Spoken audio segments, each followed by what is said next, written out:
Metode penelitian bab 4. Selanjutnya, kajian pustaka, landasan teori dan hipotesis penelitian. Makna dan arti penting kajian pustaka dan landasan teori adalah terkadang juga disatukan, terkadang juga dipilah.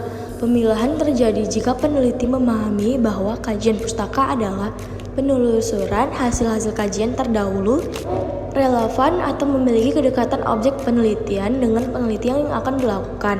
Sementara landasan teori dipahami sebagai penyusunan teori-teori yang relevan dengan peneliti melalui penelusuran sejumlah sumber kepustakaan yang berisi teori-teori yang sesuai dengan penelitian. Lalu, ada sumber-sumber penyusunan kajian pustaka dan landasan teori dari Hajar 1999. Menurut Ibnu Hajar, ada 3 sumber yang dapat dilakukan untuk menulis ulasan kepustakaan, yaitu yang pertama, sumber primer, yaitu sumber yang berisi hasil penelitian atau tulisan yang merupakan karya asli penelitian atau tulisan yang merupakan karya asli peneliti atau teoritis yang orisinal. Yang kedua, sumber sekunder, yaitu sumber yang berisi hasil penelitian atau tulisan yang dipublikasikan oleh penulis yang tidak secara langsung melakukan penelitian atau bukan penemu teori. Yang terakhir, ada sumber preliminar berisi bahan-bahan rujukan yang dimaksudkan untuk membantu pembaca menemukan sumber primer dan sekunder.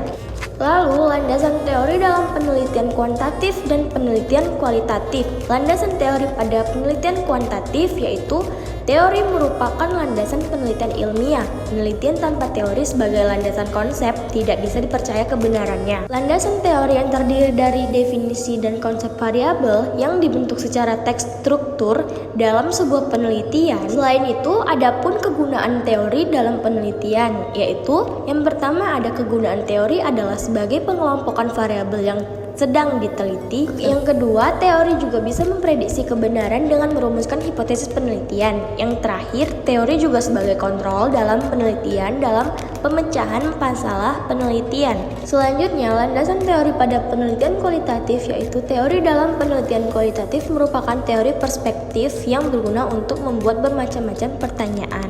Selanjutnya, hipotesis penelitian. Definisi hipotesis yaitu hipotesis berasal dari kata hypo yang berarti di bawah dan tesa yang berarti kebenaran menurut Arikunto 1988. Jenis hipotesis yaitu ada hipotesis nol atau HOS. Hipotesis nol adalah hipotesis yang ingin menguji tidak adanya hubungan antar variabel, yaitu antara variabel independen X dan variabel independen Y. Lalu ada juga hipotesis kerja. Nah, hipotesis kerja atau H1, hipotesis kerja adalah hipotesis yang menyatakan adanya hubungan antara variabel independen X dengan variabel dependen Y.